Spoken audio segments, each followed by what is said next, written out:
Sukses Ramadan itu tentu tidak lepas dari strategi apa yang kita lakukan untuk bisa mencapai kesuksesan bulan Ramadan tersebut. Kalau Allah Subhanahu wa Ta'ala menyampaikan bahwa tujuan dari Ramadan itu menciptakan atau menjadikan orang-orang menjadi orang yang bertakwa. Orang yang berpuasa itu targetnya adalah semoga orang yang sudah berpuasa itu menjadi orang yang bertakwa. La'allakum tattaqun. Maka ketakwaan ini tidak bisa kalau hanya sekedar kita berdoa, kalau hanya sekedar kita berharap, kalau hanya sekedar kita angan-angan tapi kemudian tidak melakukan strategi apapun. Maka di sini perlunya ada roadmap. Roadmap inilah yang harus kita lakukan supaya kita bisa sampai mencapai gelar la'allakum tattaqun itu. Bagaimana roadmapnya? Ada 4 anak tangga yang harus kita persiapkan. Yang pertama adalah ilmui diri kita.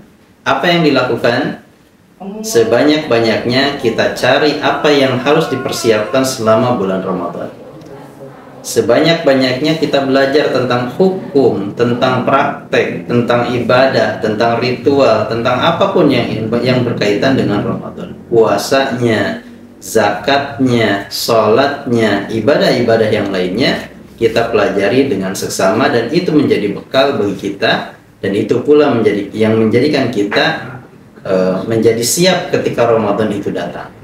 Maka jangan sampai kedatangan bulan Ramadan kita tidak sambut, karena itu menjadi momentum yang berharga bagi kita. Dan semoga Ramadan kali ini lebih baik daripada Ramadan yang sebelumnya. Teman-teman sekalian, step anak tangga yang kedua adalah ikhlas.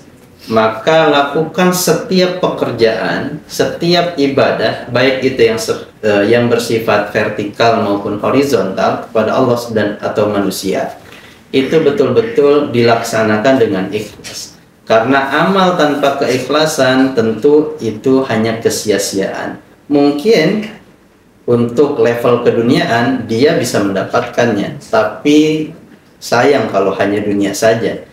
Kalau bisa, dunia dan akhirat juga menjadi bagian dari target itu sendiri. Maka teman-teman sekalian, ikhlas itu di dalam sebuah pekerjaan itu diperlukan.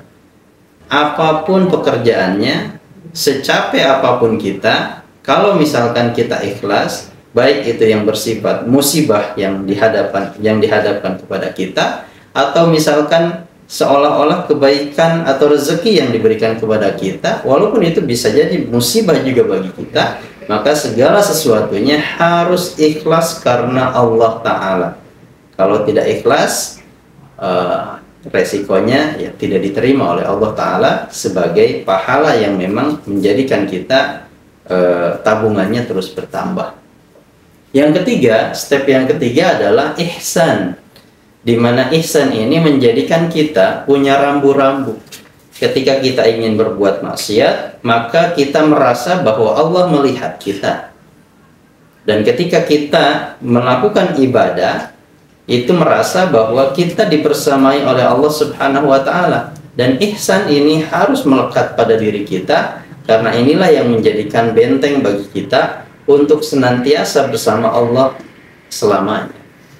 Teman-teman sekalian, ihsan ini tidak bisa dilepaskan dari karakter seorang yang bertakwa.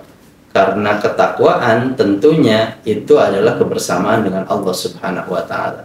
Maka ihsan adalah bagian anak tangga dari sebuah roadmap perjalanan yang harus kita miliki, yang harus kita capai. Ya, yang harus kita merasa bahwa Allah melihat kita. Ketika kita beribadah, anta'budallaha ka'annaka tarahu. Ketika kita beribadah, maka bayangkanlah bahwa kita merasa kita ini sedang berhadapan dengan Allah Subhanahu wa Ta'ala. Fa in lam takun tarahu fa innahu yaraka. Dan ketika kita misalkan, oh ternyata kita tidak bisa melihat Allah, yakinlah bahwa Allah Subhanahu wa Ta'ala sesungguhnya melihat kita. Maka ketika kebersamaan kita dengan Allah dan kita merasa bahwa Allah hadir di hadapan kita, kita sebetulnya sudah pada tahapan mencapai gelar ihsan tersebut. Dan yang keempat adalah istiqomah, di mana Ramadan ini bukan selamanya, tidak untuk jangka panjang.